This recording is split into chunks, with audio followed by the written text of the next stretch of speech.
So the questions that I ask now are not rhetorical. This is participatory, okay? So feel free to jump in. I want to explore a little bit about mindfulness, and so we could just understand what its role is a little bit more. So, how many of you have found mindfulness at one point or another useful for you?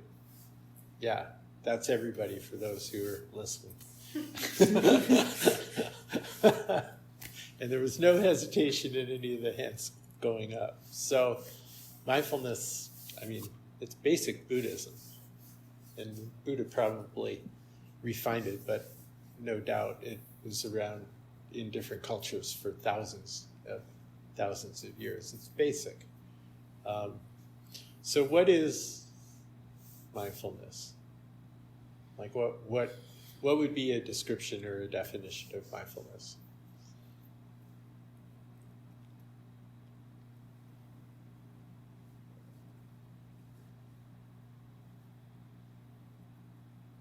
It can't be that hard to do that. You all are very experienced with it. Well, you mean like a definition of like what you're doing during mindfulness meditation or what mindfulness is? Well, either way. I think mindfulness is like just paying attention to what is like right here in front of you.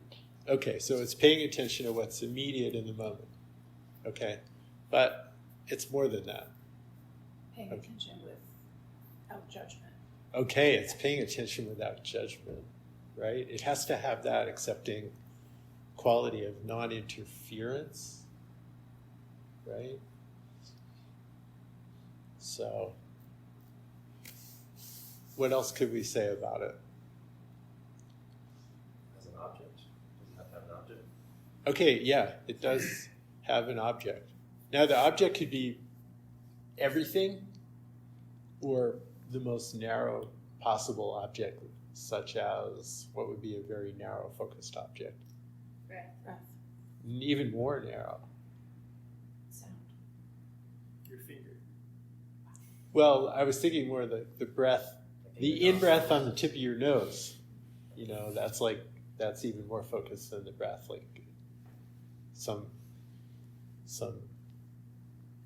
practices are like focus only on the in-breath on the tip of your nose.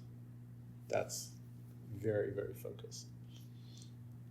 So, or it could be like what we call like choiceless awareness, where you're not choosing any object goes, but you're still paying attention to whatever arises with that non-judgmental, non-interfering quality, which, by the way, there's a really good Buddhist technical word for, which is equanimity, right? Yeah, that's the word for that. So mindfulness, it's basically paying attention to some chosen object with equanimity. And paying attention to a chosen object actually takes two different skills, which are, anybody? Concentration. Okay, concentration, which is the focusing, and Clarity, right, which is knowing what the difference is between the sensation of breath at the tip of your nose and thinking about the sensation of the breath at the tip of your nose, or visualizing the breath at the tip of the nose, which are not the sensation. That's having clarity in your senses, okay? So mindfulness requires that kind of clarity. We have to know the difference between hearing a sound and imagining a sound, or feeling a sensation and visualizing the breath. It's two different things. And in real life, we get that confused all the time. Have you ever had an argument with somebody about who said what? Did that ever happen to anybody? Okay, so we start confusing what we heard with what we said in our mind, or what we said in reality with what we thought we only said in our mind, but the other person heard us say it. But I didn't say that. Yes, you did. So sensory clarity is also a real life skill. So that's mindfulness. So why is mindfulness? I mean, that just seems really ordinary. Like, la-di-da, so we're paying attention to what's happening without judgment, clarity, and all that. Why is that powerful? Why is that? Like, what does that do to us that makes it so valuable and so powerful? I think like removes the struggle against reality. Can you say a little bit more about that? I guess like if you take the example of pain, that's like the whole like second arrow concept. It's like you have some sort of pain, whether it's like physical or mental, but then there's also like the pain that you inflict on yourself by like fighting that experience. Like, poor me, or Yeah, shouldn't it's like I have. don't want to feel like this. Or, Mhm. Yeah. So what is mindfulness? Say more. Not sure what you're asking. Well, how does mindfulness help with that? Oh. With the second arrow example that you're using. I guess the equanimity piece, just like practicing not struggling against whatever is happening. And then, I'm not, I guess, sure how the concentration piece helps, but I think it does. Anybody want to help Catherine? It's like presence. It brings in the present moment. But what does that do? How does that help? What did you say? Just Seeing things for Presence. what they You're are. in the yeah. present moment. Okay, you're lying on the couch. Okay, you were a spaz. You broke your ankle. It really hurts. And you're beating yourself up because you did that. And now your job is messed up and you can't do what you want to do, and da-da-da-da-da-da. So not only does your ankle hurt, but you're really bummed out. Okay, first arrow, second arrow. Is that right? Okay, so what's mindfulness going to do? Well, get you out of your head. Your mind just completely took over there. It's not necessarily what's happening. You're just going to be with what is. Say freedom from your thoughts. Seeing that your thoughts are not you. So what's happening in this situation? Well, so the person's broken their ankle or leg or whatever, and they're going, this shouldn't have happened, I hate this, I wish it hadn't happened, it really hurts, it's going to keep hurting for an hour, and, for 3 weeks, and I'm not going to be able to. So all that stuff is going on all the time. Right. Right. And all that stuff is creating all that stuff, which is creating all that stuff, which is making all that stuff bigger and bigger and bigger. Acceptance. Right? Right. So you have physical pain causing emotional pain, causing mental turmoil, which then causes more emotional pain, which causes physical contraction, which causes more physical pain. So you have all three of these things feeding each other in a chain reaction. And we call that overwhelm, suffering, bad news, right? We have lots of, right? Has anybody not ever experienced this, right? Yeah, so this is what happens. So we cascade. So what's the first thing that mindfulness can do in this situation? Maybe more powerfully or better than almost anything. We have three different things happening, and each one is causing and feeding and exploding on the other two. We have thoughts in our minds, we have physical feelings in our bodies, and we have emotions in our bodies and minds. Detangle them? Yes. Detangle them, separate them. It's like three cats fighting in a box. Okay? What's the first and most important thing you can do to those three cats before they kill each other? Put them in three separate boxes, right? Each cat gets its own box. They start to calm down, and they can't hurt each other. Okay? So we have three cats. We're lying on the couch, but we're basically got three cats fighting. and we have to separate them. So mindfulness, because we can apply sensory clarity, we can use the power of concentration and equanimity to have sensory clarity. Say, okay, this is cat number 1, this is your box. So here's the physical sensations of pain. You're going over here.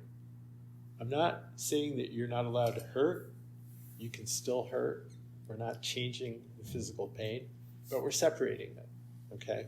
And here's all the emotional recriminations and blame and I shouldn't have and it's not fair and this is horrible. Take that cat out, put it in its own box. So now we have the emotions. And then we have all the thoughts that are associated with those emotions. You know, how am I going to pay for the doctor and what am I going to do about my job and da-da-da-da-da-da. We put that in its own box, or actually it's already now in its own box because the other 2 cats are out. But either way, all 3 are in their own box, right?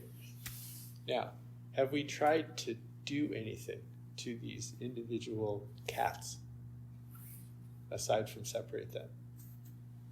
Have we tried to talk them out of their experience or change their experience in any way? No, we don't need to do that. So that's the equanimity piece. We're still allowing it to be exactly how it is. We've just separated them. So how do we separate with mindfulness? What are we actually doing? How do you do that? How do you pull the cats out of their box? Just kind of focus on one at a time. Yes, you focus on one at a time. So this is where the power of discrimination and concentration comes in. So you actually focus wholly for some period of time. It doesn't need to be long. It could only be a few seconds, as long as you can, on one of these 3 aspects: the physical pain, the emotion, or the mind stuff that's going on. And then you focus on another one. And then you focus on another one. And you hold yourself to focusing on one at a time. If you don't let your mind glom them together, your mind can start to separate them. You're only experiencing one at a time. That's like putting the cats in separate boxes in your experience. So if they're all fighting, they're multiplying, right? One's causing the other, which is causing the other, which is causing the other, which is causing the other. So that's a multiplication. So if you have 10 units of physical pain, 10 units of emotional stress, and 10 units of mental stress, how many units of overwhelm do you have? 1,000, right? 10 to the third, 10 times 10 times 10. That's 1,000 units. If you can get these cats in separate boxes, right? You got 10 units here, 10 units here, 10 units here. And they're not fighting. They're not re-causing each other. You haven't touched the 10.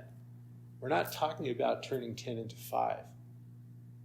But if they're separate, they're only additive. They're not multiplicative. So how many units now of pain and suffering do you have? 30.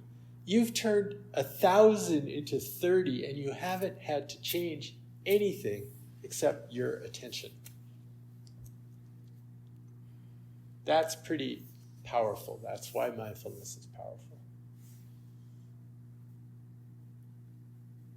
That's why it works. We just have to be totally committed to keeping those boxes separate. That's all we have to do. We don't have to make the pain go away. We don't have to change the situation. We don't have to brainstorm better solutions to the situation. But if you can get from 1,000 units of chaos and pain and suffering to 30 units of chaos and pain and suffering, what do you think that's going to do to your creativity and problem-solving ability to maybe make the best of the situation? Much better. Much better, yeah. All of a sudden, instead of the whole circuit being fried, there's a lot of bandwidth available now to figuring out, okay, how do I make my life work from the couch for as long as this is going to take a week or, whatever it is.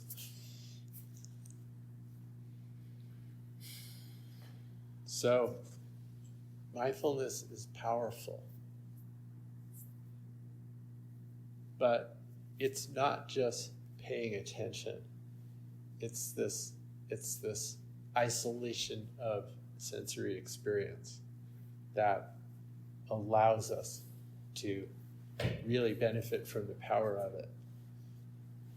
And this can go for any situation, anything that's causing you suffering. So it could be past trauma, it can be really loud noises, like things that are irritating, like all of a sudden somebody in your environment starts making a whole lot of noise while you're meditating. Well, we have several different options. We can stop meditating and scream at them. And I'm sure at different times some of us have done that, or ask them nicely, But you can also just sit there and suffer, right? Or you can say, okay, this is a really good opportunity to practice mindfulness. So how would you do that? Okay? Like if somebody all of a sudden turned up the music, especially music that you don't like, right after you started meditating in the next room, and you're sitting there, so how would you make that into a mindfulness exercise? What would you do? So you can so one thing, you can just isolate what you're hearing, just like what is actually that sound that's going on there. It's like one of those. Okay, Yeah, so just one listening to what the sound. One box is just the sound, just hearing the sound. Okay, what else? Can I isolate your thoughts that you're having about the sound, like my commentary about the sound that's Right. going on? That Yeah. would be another thing. Right, so you can isolate your thoughts about the sound, and also your imaginary thoughts about doing something about it, right? Because you're going to be visualizing, even if you don't decide to get up and tell them turn it down, you're going to be visualizing that, right? That's going to be part of your thought processes. I'm going to get up and turn that off. Guaranteed, you're visualizing that, you're imagining that. Okay, so that's the thought realm. Okay, and then? And then probably, if it were me, my shoulders would have gotten really tense, and I would become physically kind of agitated in some way about the whole situation, which is why I think I have to get up. I can't sit anymore because I'm so agitated. Right, and we can call that emotions in the body. So that's a body emotional response of tension or anger or frustration or whatever it is. Does that make sense?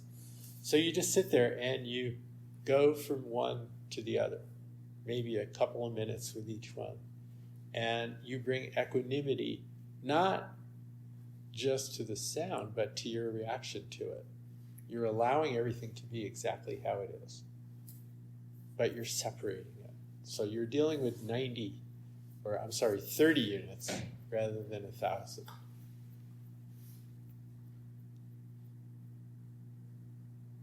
So does that make sense? This is really powerful. Now, this process of bringing equanimity to stress, of allowing equanimity to be present with stress, and using mindfulness to sort of lower the reverberatory aspects of experience that's challenging and unpleasant, actually has a purifying effect on our minds and bodies. So we can call it purification. So what does that mean, purification? What does that mean? Why use that word?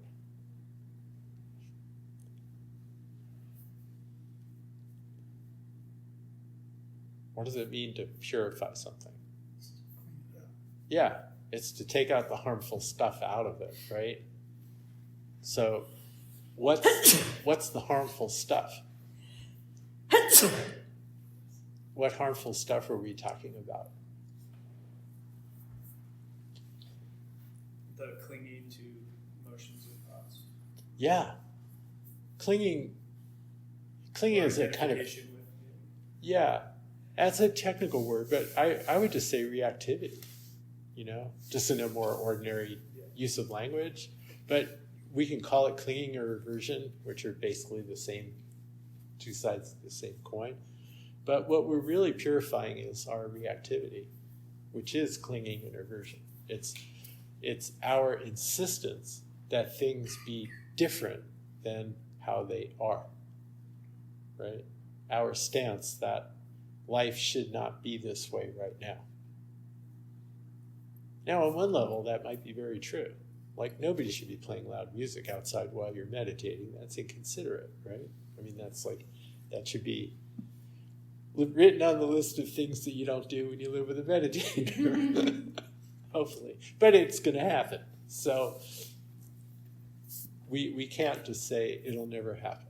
So our reactivity is our insistence that life should be different than it is. And the purification actually starts to work away at that. Like the purification, every time that we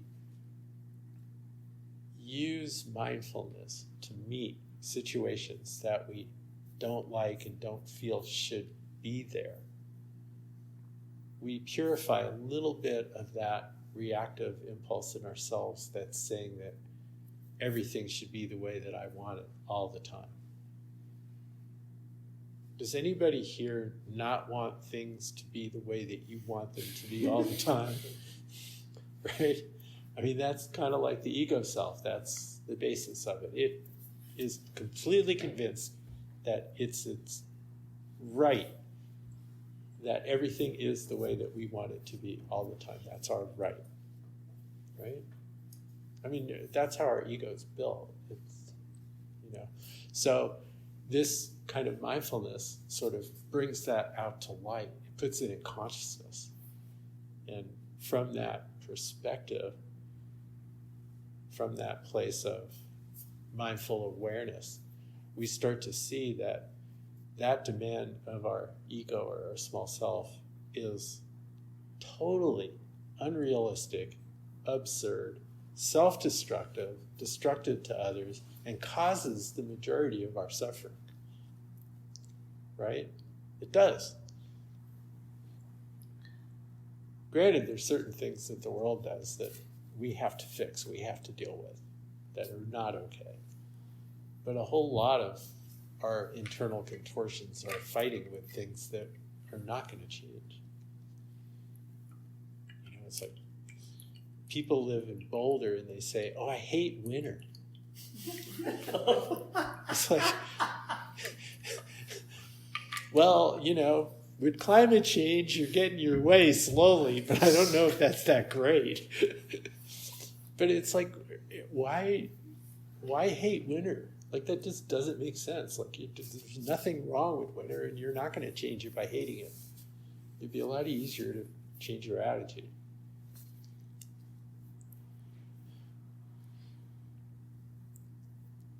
So purification, this is a real thing.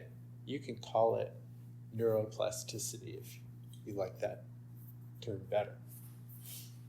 You can call it purification, you can call it neuroplasticity, you can call it growth or healing or anything else. Anything else that makes you want it and willing to put in the time and effort. So with doing this kind of mindfulness,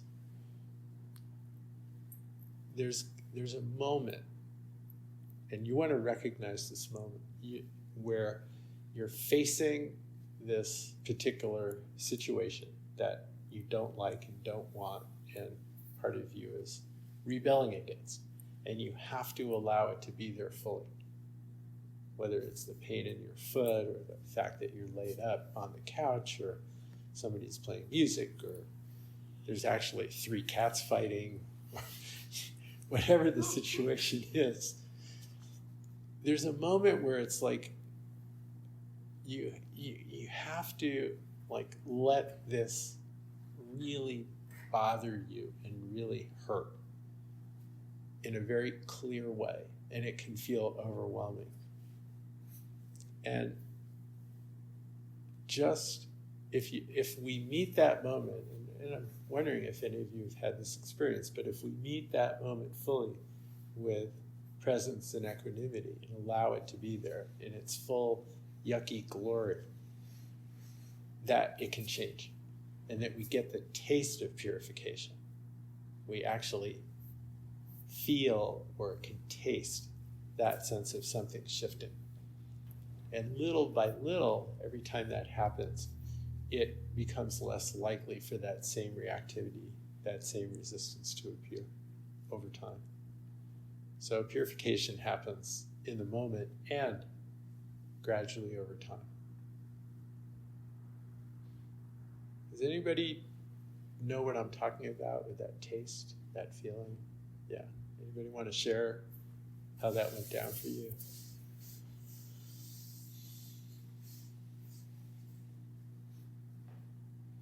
Yes, I'll share. I had an experience just this weekend, like, had a friend in town and just like talking about, the state of the world and fun things like that. I just like felt myself getting like really like sad inside, and yeah, I just kind of like sat for like 30 seconds and just sort of tried to feel it and like let it wash over me, and then it kind of dissipated. Cool. It was just like the not resisting it and just being like, this is how it feels, and just leaning into it, I guess. Thanks.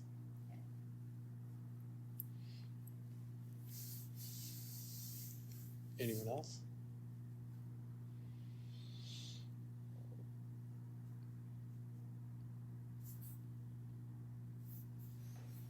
Okay. So there are many, many ways of doing mindful meditation, mindfulness meditation. And there are also many other reasons to do mindfulness and many other outcomes of doing mindfulness other than what we just explored. But I think for many of us, the most interesting and compelling sort of ways of doing mindfulness are focusing on things that are bothering us, physical or emotional pain, or situational pain, which can cause emotional pain and that kind of thing.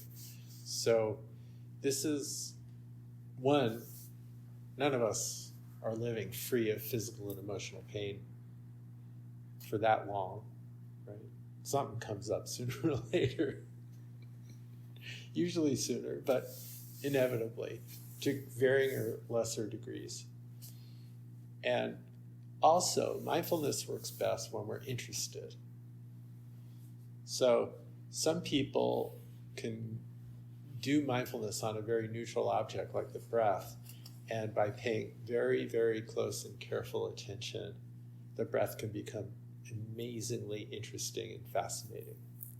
Like if you pay close enough attention to anything, you find it's moving, it's changing, it's dynamic, there's all these different aspects, and you can get like really tripped out just on the sensation of the breath on the nostril. But that isn't necessarily interesting to everybody all the time. And if it's not interesting and it's not compelling enough, then you won't do it. So people tend to not do meditation that they're not interested in. So it's good to know more than one way of doing mindfulness, but when we're really challenged by physical and emotional difficulty, pain, situations, it can be a lot more efficacious to focus in on the situation than just on something neutral like the breath. So this can become a very powerful way of dealing either with past or current situational trauma, pain, challenge, injury, etc. Does that make sense? So, how do we do this? So the first step is knowing what your boxes are. Like, we have to be very, very clear on what the individual experiential boxes are that we're going to separate our experience. And I want to get a little bit more refined here, okay? So one aspect of the experience would be physical, okay? Like our physical body, physical sensations. May or may not be present. If it's physical pain, it's present, okay?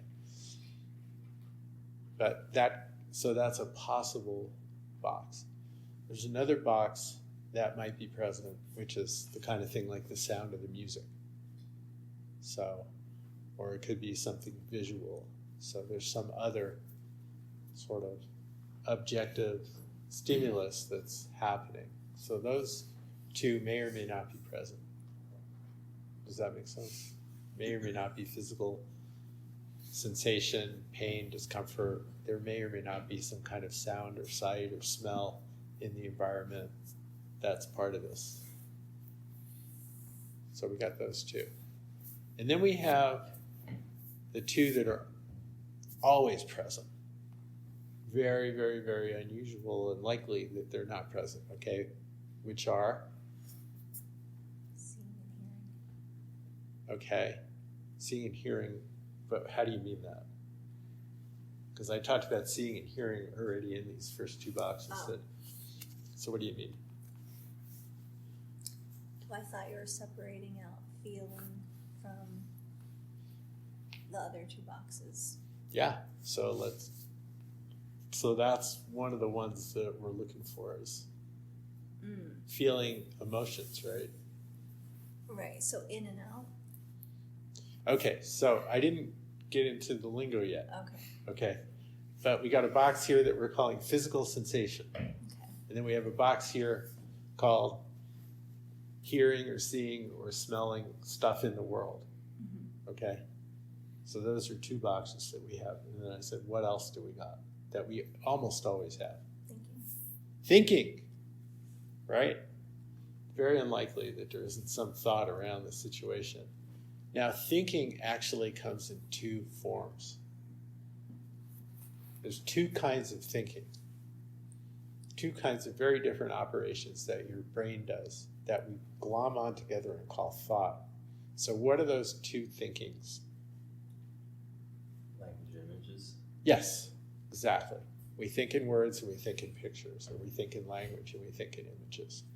And they actually happen in two different parts of the brain, but we get them glommed together very, very often. So we're going to call those two separate boxes. We need to separate them. Those are two separate cats. I didn't call them two separate cats in the example because I didn't want to have like a whole cat circus going on. It was too complicated. I wanted to make the point. But for the purposes of doing the meditation, it's actually more powerful if you can separate thoughts in words from thoughts in pictures, images from language, to use Brandon's wording. However, there's many different ways of describing it. Is everybody clear that you think in words and pictures? Yeah? Occasionally, somebody shows up and they're like, they really don't think in images. Like the image thing is so far down in their brain function that they're barely aware of it. Usually they're like really good at language skills, like maybe they're a really good writer or something like that. And then occasionally you get somebody in there, they barely think in words, but they're really very, very visual, very, very graphic, and sometimes they're like a really good artist or something like that. But most of us, we have 1 foot in each. So that's 2 boxes, thinking in words, thinking in pictures. And then, what's the other? What's left? Emotion. Emotions, yes. Now, what we normally call emotions is actually a combination of different experiences. Typically, what when you say I'm really sad, what are you saying? What's that experience combined made of? We have physical kind of symptoms of sadness, like maybe you're choked up and crying or something like that. Yes, so there's thoughts around and then you have thoughts around it. Thank you. Exactly. So we have emotional body sensations, which is the first thing that Greg was describing. So that would be any body sensation, any experience in the body that has the flavor of that emotion. Okay? We don't need to get too diagnostic about it. If it feels sort of like maybe it's tied to that emotion, it is. And it could be in the face, it could be in the chest, it could be in the belly, it could be anywhere in the body, really. But typically, face, chest, neck, belly is the most extreme places where our emotions live. Okay, so we have emotional body sensations. Any physical sensation that seems like has to do with emotions, which we're going to separate then from physical pain, physical pleasure, or just sensations of heat or cold or tickle or whatever. Does that make sense? Okay. And then the other aspect of emotional experience is thoughts. Exactly. In words and images. And we already have a box for that. So what we're really doing is we're adding a box for the emotional body sensations. So now, what are the boxes? Who remembered what we just did here in imaginary space? physical body sensations and emotional body sensations. And then, I don't know if we're dividing the thoughts into, there's images and words. I don't know if we're dividing it beyond that. No, that's good enough. Thoughts, okay, so we have thoughts and words, thoughts and pictures, emotional body sensations, physical body sensations, and then there was one other box. The hearing, seeing, objective. Yes, thank you. Yeah. So if it's relevant to the situation, if and only if it's relevant to the situation, there may be sounds, smells, tastes, and sights, if that's the primary cause of the distress, right? Like, you look out your window and the house across the street is on fire, okay? I would recommend stop meditating, call 911, and then go see if there's anything you can do without hurting yourself. But if you choose to keep meditating, the sight would be part of that meditation, as an absurd example. But I think the example of somebody playing music loud in the next room, clearly the sound of that is part of this practice. But more often than not, there may not be any sight or sound or smell or taste involved. So you just don't worry about that box, okay? If there's no physical discomfort, don't worry about that box. Then you're just working with thoughts and emotions, which could be current or past stress or trauma, the situation in the world, the situation in your life, your job, your kids, your parents, et cetera, right? So in that case, all we're working with is emotional body sensations and then thoughts and words and thoughts and pictures. So you set up the boxes that you know you are relevant to the situation. Does that make sense? I hope it doesn't seem too complicated. Doesn't need to be. What's really relevant to the situation right now. Now, it can be very helpful to give a label in words to these boxes, right? Like we want to put a big label on the box that says, okay, this is what's going in this box. So we need a good label that's simple and accurate for the box. And then we can remember, oh, this is the box. So there are many different labels that you can use. And if you want to use other labels, that's fine. It's totally fine. But the recommendation that I would give, because it's simple and symmetrical, is Shinzen's labeling system, which is, I'll give them to you all at once. It's feel in and feel out, see in and see out, hear in and hear out. Okay? So it's symmetrical, in and out. So what is it? So feel in is feel in, feeling. It's your emotional body sensations. It's the feelings that are related to emotions. We call that feel in. Feel out is physical body sensations. Again, they may or may not be relevant. Okay? So feel in, feel out. Feel out's physical. It's kind of out here on the body. Feel in is more here in the heart. Same with see in, see out. So see out is ordinary, I'm looking at you all. See out. See in is, what do you think? Images. Yes, exactly. Pictures in your head, thinking in images, however you want to call it. That's seeing in. It's exactly what we're doing. It's actually very interesting that, when you do like neural imaging, the difference between see out and see in is it's almost no difference to the brain.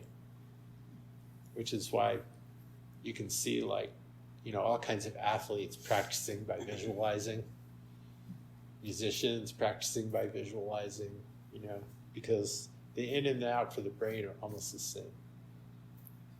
So see out, see in. And then correspondingly, hear out, hear in. What are those?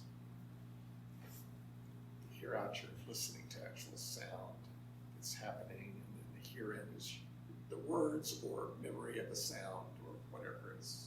Exactly. Yeah. So hear out is I hear the fridge. Hear in is I hear my voice going, well, it's still a little loud.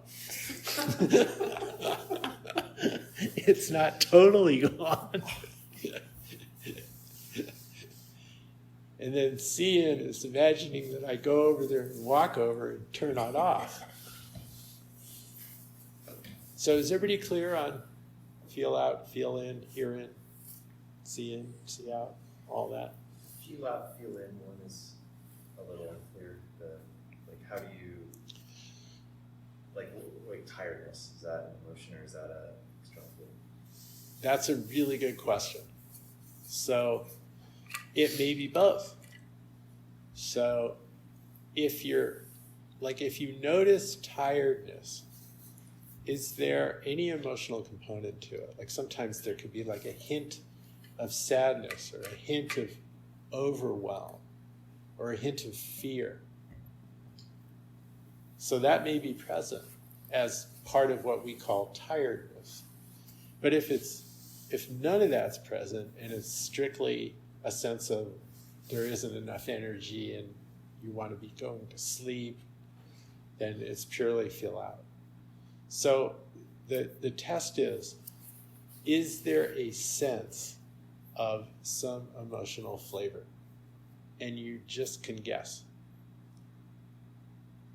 And it's totally fine to guess, and it's totally fine to just go with the guess. How important is it to separate those? Are those two cats really fighting with each other? Or because it feels like the feel in is almost like the word cat is now coming into the feeling box, because it's like you're putting a word to emotion. Maybe I'm overcomplicating. It's no. I mean, this is what goes on. If we're not clear on this, then you'll be thinking about it while you're meditating. if you're trying to separate feel out from feel in, you just let yourself guess. You just kind of like, is this emotional? Nah, okay. Or, yeah. So feel out, feel in. Yeah, I mean, drink 3 cups of coffee in the morning. Okay? And you're at least I am. I mean, I can only do 1, you know? And so if I have like too much coffee, I will start to get this feeling. Now, is that anxiety or is it pure caffeine? Or, you know, like it's really like I could spend a half an hour trying to parse it. Like, well, is this affecting me emotionally or is it purely physical? So I don't worry about it. You know, I'll just call it one or the other. The reason that it's relevant is when it's really strong. That's it, you know, and then it's clear. If it's strong, it's clear. You know, if it's strong, it's clear. So we want to have our baskets set up, our boxes set up, our categories set up. So the first step is to go through your experience and just focus on one at a time for a few minutes. So you kind of do an inventory, okay? And if it's a particular situation, you'll know if it's relevant or not for see out or hear out. It may not be relevant. It may not be relevant for feel out. But it's always relevant for feel in, see in, and hear. We're mainly dealing with emotional experience, which is composed of thought and feeling, body. So you want to stay with each category for a few minutes and maybe do a few cycles of that until you're totally clear that you've got separate boxes for your experience. And then the second step is to then open up your experience, and then let attention go to whichever box it goes to, but just one box at a time. But you can allow it to move freely between the boxes. So you can actually watch, oh, this pang of emotion causes this image in my head, which causes this description in words, which causes this pang of emotion. And you can watch it go back and forth, and each thing cause the next, which is incredibly interesting. So again, you're not focusing on one box at a time sequentially. You're focusing on one box at a time, but you're not determining the sequence or the length of time. Does that make sense? Now, through this all, it can be very helpful to label which box you're focusing on in a given moment. See in, hear in, feel in, or perhaps see out, feel out, hear out. So if you're labeling, you want to label silently to yourself every few seconds, or if the focus of awareness is more spontaneous, then when it changes. But not getting frantic. So try to keep it from going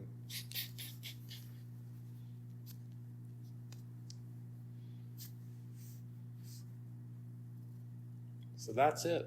That's the thing. Now, to kind of go back to what you were hinting at before, Brandon, if you land on an emotion for the first time, it can be helpful to name it.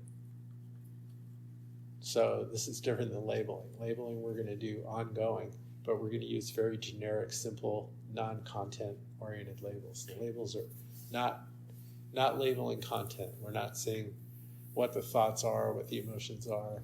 We're just labeling sense gates, where we're focusing, which box. But the first time that you encounter emotion, if you know what it is, it can be helpful to say, oh, that's fear, or oh, I'm happy, or oh, I'm sad. So you can do that once, and then don't worry about it. if there's a clear emotional body sensation and you're not sure what it is, don't worry about it. If you pay attention to it, just for what it feels like, at some point, it'll become clearer. You go, oh, I'm actually feeling guilty, or whatever it is. But you don't need to sit there and go through this long, involved thought process about trying to figure out what emotion it is. If it's not clear, just feel it. The feeling it will clarify it eventually, and your mind will say, oh, that's what it is.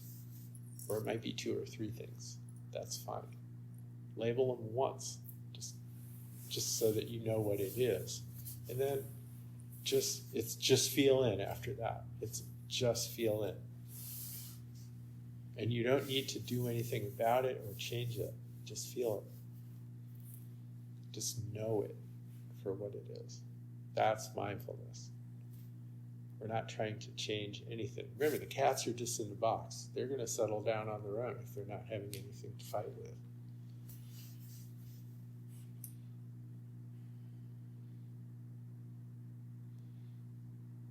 So, does that make sense? Everybody got that? Okay. Any questions? Yeah.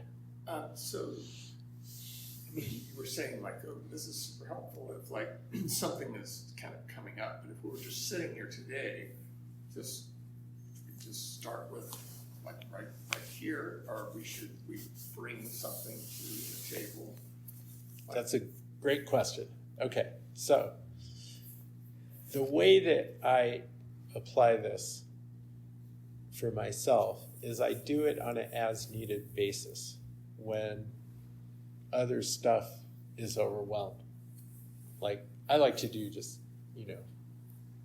pure awareness, open awareness practice, or non-practice.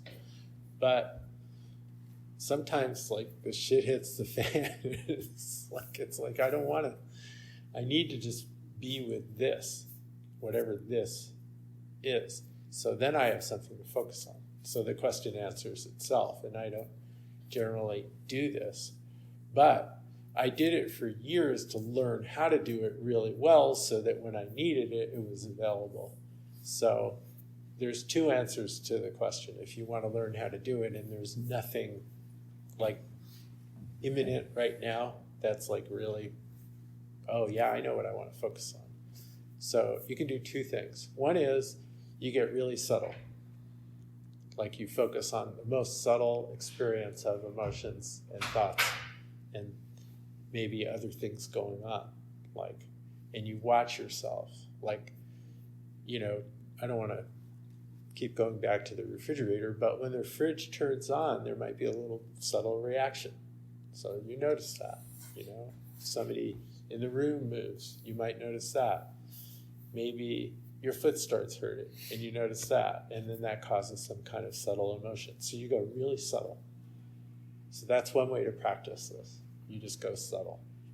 There's always subtle emotional experience and some kind of subtle thought happening if it's not train of thought. So that's one option. Another option is you can bring up a situation that you're aware of that's going on for you now, or from the past that you feel like still has lingering effects. And you can remind yourself of the situation. Like, it could be just what you know is going on in the news, right? That can get a lot of us riled up pretty quickly and pretty easily. So you may not be thinking about it or feeling it here. You might feel very isolated and safe and good here and separate from all that. That's great. But to practice something like this, you can remember it. Or you could remember some past situation that you haven't gotten fully over, and it might be worthwhile to bring this to. And you just remember it, and then you can even label that, see and hear it. Then the emotions come up. Okay, that's feeling, and you're off and running. So thanks for asking that one. That's a good question.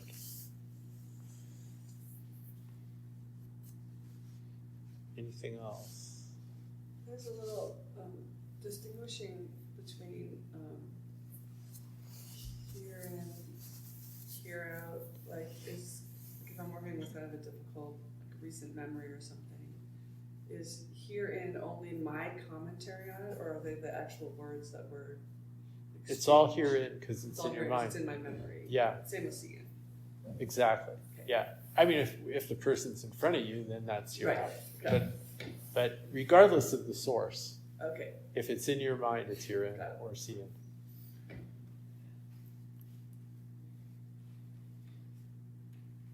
Any other questions? Okay. So I'm gonna guide this, but I'm not gonna like guide it. I'm just gonna give you cues. Okay, so I'll cue the different boxes to remind you what they are in the labels. We'll go through them one at a time, and then I'll give you sort of a brief reminder of the instructions to let it flow organically between the different sense gates, the different boxes. Okay, but the rest is up to you. So, again, concentration, sensory clarity, and always equanimity.